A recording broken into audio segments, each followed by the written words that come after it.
Ya, salam, selamat pagi saudara yang saya kasih dalam Tuhan Yesus Kristus. Pagi yang indah ini, saya bersyukur kepada Tuhan dengan keadaan suasana cuaca yang setengah mendung, setengah panas seperti ini. Dan tentunya sebagai orang yang percaya, saya mengucap syukur kepada Tuhan Yesus. Baik, saudara saya kasih dalam Tuhan Yesus Kristus, pada kesempatan ini saya akan berbagi pengalaman tentang kebenaran firman Tuhan sebagai kekuatan landasan hidup kita sebagai orang-orang percaya. Adapun renungan kebenaran firman Tuhan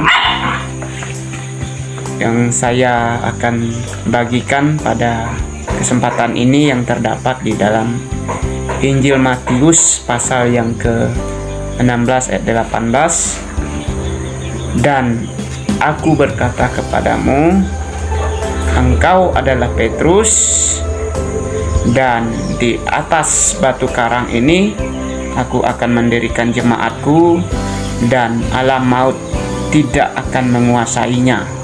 Nah, saudara yang kasih dalam Tuhan Yesus Kristus, dalam kesempatan ini adalah kepala gereja. Kepala gereja. Nah, saudara sekasih dalam Tuhan Yesus Kristus, masih banyak kita salah paham, masih banyak kita salah mengerti tentang pemimpin dan kepemimpinan di dalam gereja, manajemennya, administrasi, dan lain sebagainya. Masih banyak orang Kristen, bahkan gereja-gereja sekarang, jemaat-jemaat sekarang salah memahami. Nah, ada yang berpandangan bahwa kepala gereja itu adalah gembalanya, ya. Gembalanya, kemudian juga di bawahnya ada majelis, ya. Kemudian ada juga yang memahami gereja itu adalah gedung atau rumah tempat ibadah, seperti itu. Bahkan dalam konteks-konteks pelayanan lainnya. Nah, merujuk pada ayat firman Tuhan ini, saya akan menyampaikan berdasarkan pengertiannya. Kalau dilihat daripada pengertian dari gereja itu berasal daripada bahasa Yunani, secara eklesia yang berasal, yang terdiri dari ek itu artinya keluar, sedangkan klesia itu artinya memanggil. Dan klesia ini berasal daripada kata kaleo, yaitu memanggil, ya saudaraku. Nah, yang artinya gereja itu adalah perkumpulan orang-orang yang telah keluar dari kegelapan menuju terang Kristus yang ajaib. Orang-orang yang telah keluar dipanggil Allah menuju terang Kristus yang ajaib. Ini pengertian gereja yang sesungguhnya. Jadi perkumpulan orang-orang yang keluar dari kegelapan menuju terang Kristus yang ajaib, itu terdapat di dalam Alkitab 1 Petrus pasal 2 ayat yang 9 sampai yang ke-10 itu. Dan di gereja juga dikatakan di sana adalah umat rajani. Jadi umat rajani ini merujuk kepada perkumpulan orang-orang yang percaya pada Tuhan, yang keluarga Allah, ya, yang bersatu di dalam keluarga Allah, seperti itu. Nah, maka merujuk kepada bahkan ayat firman Tuhan yang baru kita baca ini, yaitu ini berbicara tentang konteks Tuhan Yesus bercakap dengan Petrus. Bercakap dengan Petrus bahwa 2000 tahun yang lalu, waktu Yesus masih hidup di dunia dan melayani, dan dia menyampaikan perkataan itu kepada Rasul Petrus, ya, salah satu muridnya pada waktu itu, bahwa dia mengatakan itu bahwa dia akan mendirikan gereja di atas batu karang yang teguh, dan alam maut tidak akan menguasainya. Nah, ini menunjukkan kepada makna bahwa Yesus itu adalah kepala gereja. Yesus itu adalah kepala gereja, bahkan pendiri gereja. Pendiri gereja, kepala gereja, kemudian pemimpin gereja, ya, pemimpin gereja, kemudian guru, ya, guru pengajar yang besar, yang agung di dalam gereja itu. Kemudian dia Tuhan, dan dia pemilik kerajaan itu, dia penguasa di gereja.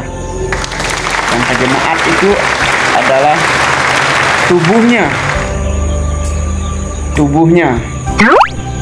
dan gembala itu adalah alat kerjanya,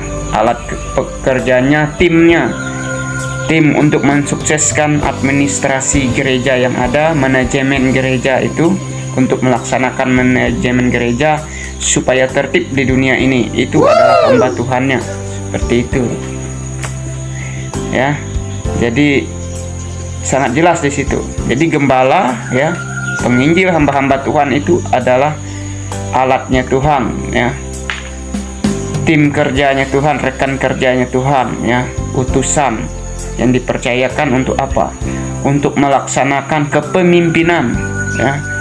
Kepemimpinan untuk apa? Untuk menertibkan manajemen gereja yang ada di dunia ini, ya. Seperti itu. Tapi kepalanya adalah Yesus. Guru yang besar itu adalah Yesus. Penguasa gereja itu adalah Yesus. Penguasa jemaat itu adalah Yesus, ya.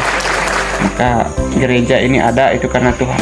Maka bagaimana dengan konteks pemahaman yang mengatakan bahwa gereja itu adalah gedung atau bangunan? Ya, secara fisik bisa logis, masuk akal bahwa gereja itu adalah gedung tempat ibadah orang-orang Kristen. Tetapi dari pengertian sesungguhnya tadi, bahwa secara rohaninya, secara Alkitab, bahwa gereja itu bukan gedung, ya. Karena merujuk pada pengertian itu, tampak gedung yang dibangun secara fisik, ya, yang megah seperti ini, ya. Ini adalah gereja, saudara. Nah, tampak gedung pun jika ada perkumpulan 1-2 orang yang ada di suatu masyarakat itu yang menyatakan diri percaya kepada Tuhan Yesus, maka di situ ada gereja, ya. Di situ Tuhan hadir, dan di situlah terbentuknya gereja. Maka ibadahnya bisa di rumah atau di tempat-tempat yang di hutan, di tempat rekreasi, di hotel bisa dilaksanakan. Maka pengertian gereja sungguhnya tidak merujuk kepada gedung, ya, atau bangunan, tapi lebih merujuk kepada pengertian secara rohani, yaitu orang-orang yang percaya pada Tuhan Yesus, orang-orang yang telah diselamatkan dan percaya, dan yang mau mengambil keputusan untuk mengerjakan pekerjaan Tuhan yang ada. Jadi tujuan gereja adalah untuk mengerjakan misi Allah itu, untuk melanjutkan visi dan misi Kristus. Nah, kepada kita semua hamba Tuhan, jemaat Kristus, mari kita merujuk pada pengertian gereja yang ada, bahwa kita melayani Tuhan, ya, bukan melayani manusia. Oleh sebab itu, dalam setiap pelayanan kita harus berfokus pada Tuhannya, bukan berfokus pada jemaat atau manusianya, dan kerjakan segala pelayanan itu dengan baik dan atas kehendak Tuhan, dan tetap dikendalikan oleh kuasa Tuhan. Demikian firman Tuhan dapat saya sampaikan. Semoga bermanfaat. Shalom.